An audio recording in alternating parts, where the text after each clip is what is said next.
Bonjour à tous, bienvenue sur la chaîne Mountain Drivers. Aujourd'hui, on se retrouve pour une nouvelle vidéo très particulière, c'est la première sur la chaîne. Aujourd'hui, on vous filme du sport automobile, pas du rallye. Le rallye, vous connaissez, on en a déjà filmé. Aujourd'hui, on est au circuit Paul Ricard, invité par VPS Racing, qui court dans le championnat Midget International. Donc c'est des voitures assez particulières, on va vous montrer ça en détail tout à l'heure. Donc déjà, merci à eux, c'est dingue. Merci à GRM aussi, parce que je sais qu'il va regarder la vidéo. C'est en plus un week-end assez particulier, parce qu'il y a 6 voitures engagées dans le team.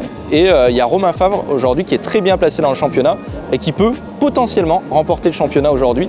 Donc ça va être super cool, on va vous partager tout ça aujourd'hui. On passe une journée au Paul Ricard avec du coup plusieurs disciplines en plus. Il y a de l'Alpine Cup, du GT2, du GT4, de la Clio Cup, du Midget, enfin il y a de tout. Vous allez voir, ça va être dingue. Là on est sur les pit lanes, donc on va vous faire le tour pour vous montrer un peu comment ça se passe. Mais surtout avant ça, abonnez-vous, likez la vidéo parce que c'est grâce à vous qu'on arrive à avoir des opportunités comme ça. Et c'est dingue. Et si vous voulez voir d'autres vidéos de ce type, bah, il faut vous abonner. Voilà, allez c'est parti.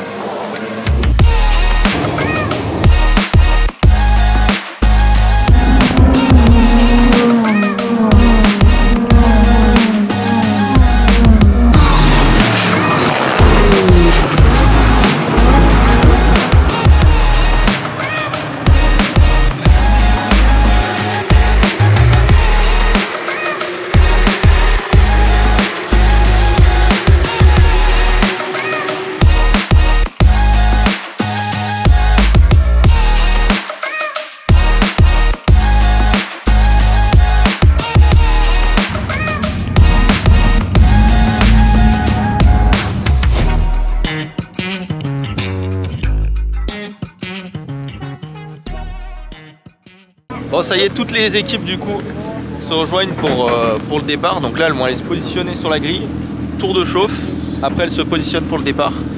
Et du coup on va aller sur la grille, bah regardez ça, hein Théo? Allez c'est parti hein. Avant de commencer, il est très important de vous expliquer en quoi consiste la midget. Le midget est une des disciplines les plus accessibles du sport automobile. On y retrouve donc des jeunes d'âge même pas 18 ans qui souhaitent faire carrière dans le sport automobile, ainsi que des chefs d'entreprise qui ont 40, 50, parfois 60 ans, qui veulent juste courir et se confronter aux nouvelles générations. Ce sont des voitures assez simples, légères, avec un moteur 2 litres d'origine Renault, mais je vous en dis pas plus sur la voiture, parce que tout à l'heure Romain va avoir l'occasion de nous la présenter. Bon, assez parlé, place à la course.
Juste devant moi il y a la voiture de Romain Favre qui vient de se placer sur la grille.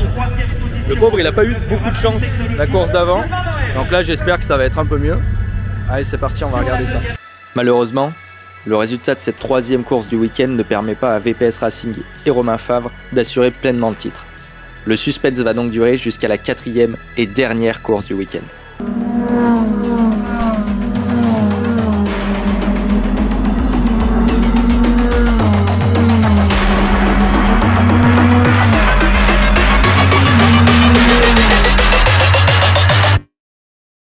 Attends.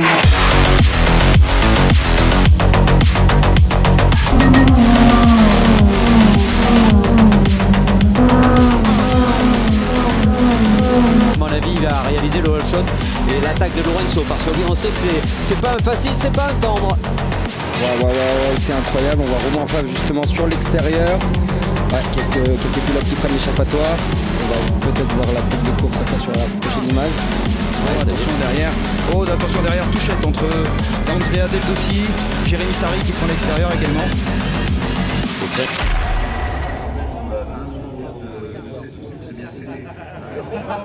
Ça y est, la dernière course du week-end est terminée.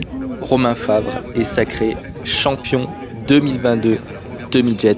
Félicitations à lui et toute sa team.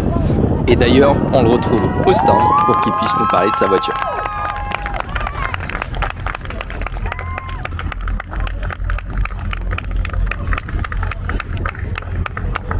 Donc bonjour à tous. Alors, je vais vous présenter ma voiture. Donc c'est une midget de litre. Ça court en championnat de France du circuit, donc avec le GT4, parfois la Porsche Cup, peut-être que vous connaissez. Donc ça se compose d'un châssis tubulaire et d'un moteur de Renault de 230 chevaux. Donc voilà, pour ma part, c'est la première année que je suis dans le championnat. Et bon, comme vous le voyez, on est champion, donc c'est super. Et voilà, c'était une super année et je remercie l'équipe pour ce travail fabuleux. Ouais. Félicitations à Romain, franchement, super course. Et encore merci du coup à VPS de nous avoir accueillis. Franchement, c'était super cool. Nous, on n'a pas l'habitude avec Théo de passer des week-ends comme ça sur circuit. Vous nous avez fait découvrir la discipline et franchement, c'était top. Merci Romain. Le plaisir est pour nous. Allez, à la prochaine. Pour vous en dire un peu plus sur ces midgets 2 litres, elles sont équipées d'un moteur d'origine Renault, le F4R, le moteur qui équipe également les Clio 3 RS. Elles sont équipées d'un châssis tubulaire et d'un train arrière rigide. Une carrosserie en fibre, étudiée pour limiter l'aérodynamisme et augmenter la traînée. Le but, me diriez-vous? Tout simplement d'augmenter le nombre de dépassements. On se retrouve donc avec une voiture qui développe 230 chevaux pour seulement 830 kg. Avant de savourer la victoire, je voulais vous parler un peu du team VPS. Ce team a été créé par 3 cofondateurs, Mathieu Vaxivière, pilote pour Alpine aux 24 heures du Mans, Aurélien Panis, pilote automobile et fils du célèbre Olivier Panis, pilote de F1, ainsi que Raphaël Serrano. Ce team engage à l'heure actuelle 6 voitures au championnat midget. Bon, du coup, félicitations à Romain Favre qui remporte le championnat. Du coup, on trinque à sa santé. Hein. Félicitations, belle course. Alors franchement, c'était top, très belle découverte les midgets. Donc la journée continue, hein, bien entendu, là il y a encore d'autres catégories. Mais voilà, important de fêter les victoires. Bon, je suis en train de déjeuner parce qu'on était quand même très matinal. On s'est levé à 4h15 du matin pour venir jusqu'ici. Donc c'est pas dans nos habitudes d'être aussi matinal avec Théo, vous le savez. Donc on en profite pour vous filmer quelques caisses qui sont exposées parce que forcément, Paul Ricard, passion oblige. Petite GT2 RS. J'ai hâte qu'ils sortent la 992 en GT2 RS, si elle sort un jour. Mais en tout cas, ce serait fantastique ça. Viens voir. Intérieur rouge, pack Veissac. Ça, c'est quand même dingue. Ça, c'est de la vraie caisse. Après, qu'est-ce qu'on a? Une petite 812. Alors, je n'approuve pas le choix de la couleur. Un noir mat, non, c'est pas beau. J'aime pas.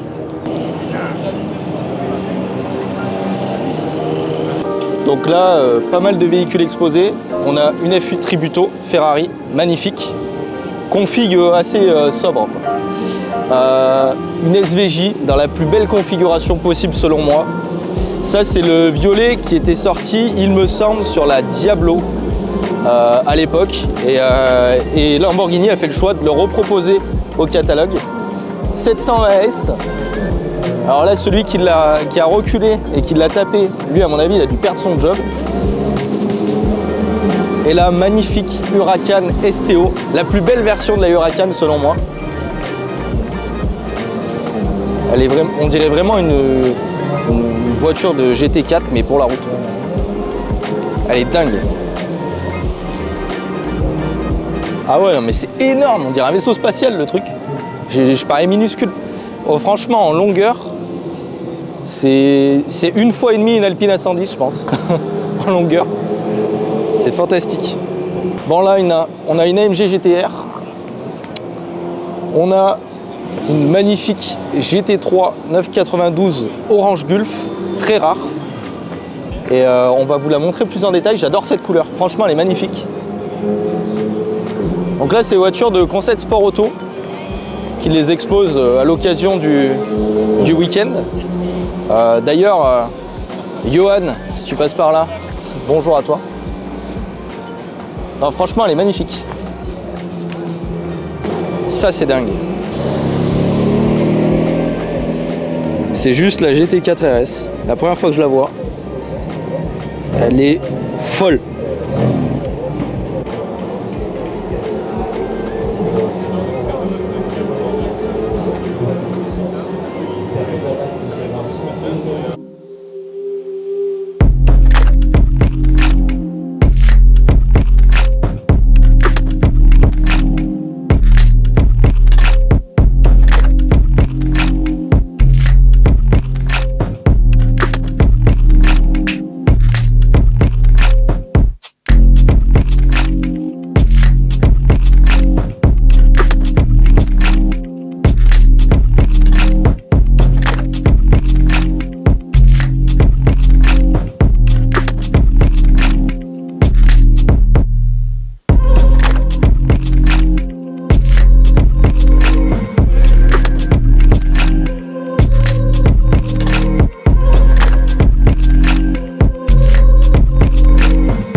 Donc ça, la Mission R, c'est un peu l'avenir de la compétition selon Porsche. Donc c'est les véhicules qui sont destinés à remplacer tout ce qui est GT3 Cup, etc. À savoir qu'aujourd'hui, une version comme celle-ci, ça peut développer jusqu'à plus de 1000 chevaux, donc c'est quand même dingue. C'est en 4 roues motrices, 0 à 100, 2 secondes 5. C'est mieux qu'une Chiron, c'est fantastique. Enfin non, ouais, ça doit être quasiment équivalent à une Chiron. Et ça doit être vraiment collé au sol par contre. C'est fantastique. Avec les jantes pleines là, sublime. C'est très très beau. Donc comme on vous a dit aujourd'hui, il y a plein d'autres disciplines en dehors de la midget. Là on est dans les stands des GT3 Cup, donc on va vous montrer à quoi elle ressemble. Là on a la GT3 de Ryan Boccolacci. Ceux qui regardent un peu les réseaux, etc. Le connaissent. J'ai pas compris. D'ailleurs félicitations à lui, il a fait P2 hier je crois, d'après Théo en tout cas. Donc voilà, félicitations. Donc on va vous montrer un peu les stands, les différents teams, parce que vous allez voir, il y a des décos assez sympas sur les GT3 Cup. Donc voilà, on va faire un peu le tour. En plus, regarde, elles ont changé de look depuis les 992, non? Donc on va faire le tour et au fond, vous verrez, petite surprise, au fond du stand, il y a un concept Porsche magnifique. Alors, on n'est pas pour à ce que l'avenir de l'automobile finisse comme ça. Mais en tout cas, esthétiquement, c'est beau. Donc souvent, c'est un peu à celui qui aura la déco un peu la plus originale. C'est un peu comme la Fashion Week, en fin de compte. Là, regardez, vous avez toutes les couleurs. De toutes les disciplines, la Carrera Cup est une de celles qui m'a le plus impressionné. Les voitures développent 510 chevaux pour seulement 1200 kg et sont équipées d'un flat 6 de 4 litres. D'ailleurs, on se donne rendez-vous pour le départ.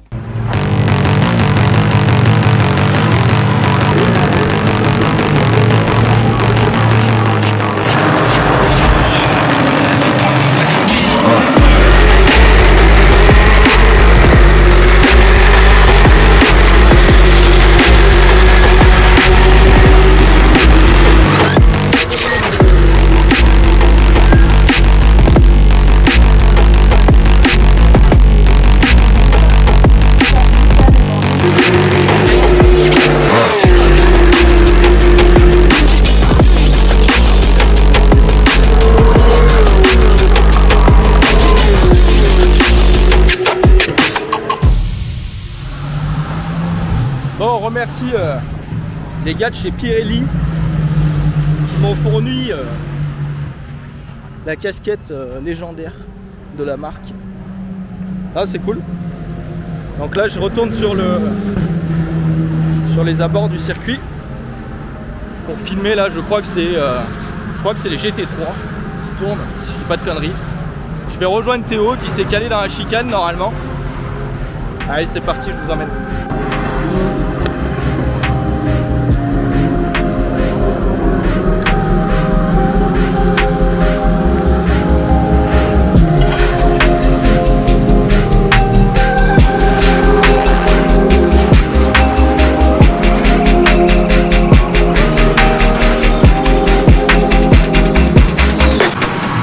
Donc là on vient de voir, enfin elle tourne toujours d'ailleurs, le championnat de France GT. Donc on retrouve tout type de véhicules, enfin tout type de voitures. Il y a de l'Alpine, de la MGGT. On retrouve aussi, qu'est-ce qu'on a encore? On a une M4, R8, Aston Martin V8 Vantage. Enfin, il n'y a que des caisses vraiment sympas. Et la particularité de ces catégories-là, c'est qu'en fait, bah, vous en doutez bien, aujourd'hui on met sur un circuit une Alpine de série face à une R8 de série. Bah, la R8 est largement devant. Et en fait, là du coup, elles ont toutes des rapports poids-puissance qui font qu'elles puissent rivaliser les unes avec les autres. Et au final, ce qui est intéressant, c'est qu'on se retrouve avec des voitures en moteur V8, des 4 cylindres pour l'Alpine. On retrouve vraiment tout type d'architecture. On a des voitures à moteur arrière, des voitures à moteur central, à moteur avant. Donc c'est vraiment sympa. Et puis elles ont toutes des sonorités différentes. Donc ça apporte vraiment un plus. Donc voilà, là on va se mettre à un autre endroit où on va pouvoir les voir passer dans la chicane. Ça va être cool, on vous emmène.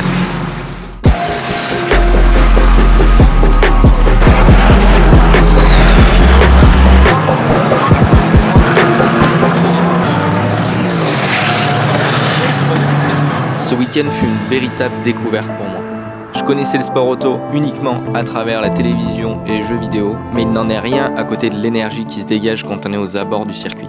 J'aurais pu vous parler d'autres disciplines comme la Formule 4, la Clio Cup ou encore l'Alpine Cup, mais ce sera peut-être le sujet d'une autre vidéo. Dites-moi en commentaire si vous voulez d'autres contenus de ce genre. En attendant, je tenais à remercier VPS Racing et Jérémy pour m'avoir invité à passer ce week-end avec eux. C'était juste énorme, merci. Et quant à vous, je vous encourage vivement à vous rendre sur des compétitions de sport automobile. Contrairement à ce qu'on peut penser, c'est plutôt abordable. Aujourd'hui, une entrée sur le Paul Ricard pour venir voir un week-end comme celui-ci, c'est une dizaine d'euros. Et croyez-moi, ça les vaut largement. Donc je compte sur vous pour vous abonner, liker la vidéo et commenter. Également, rejoignez-nous sur Instagram, les liens sont dans la description. Et n'hésitez pas également à aller donner de la force à VPS Racing. L'Instagram est également dans la description. Merci à vous d'être restés jusqu'à la fin et on se retrouve très bientôt pour une nouvelle vidéo.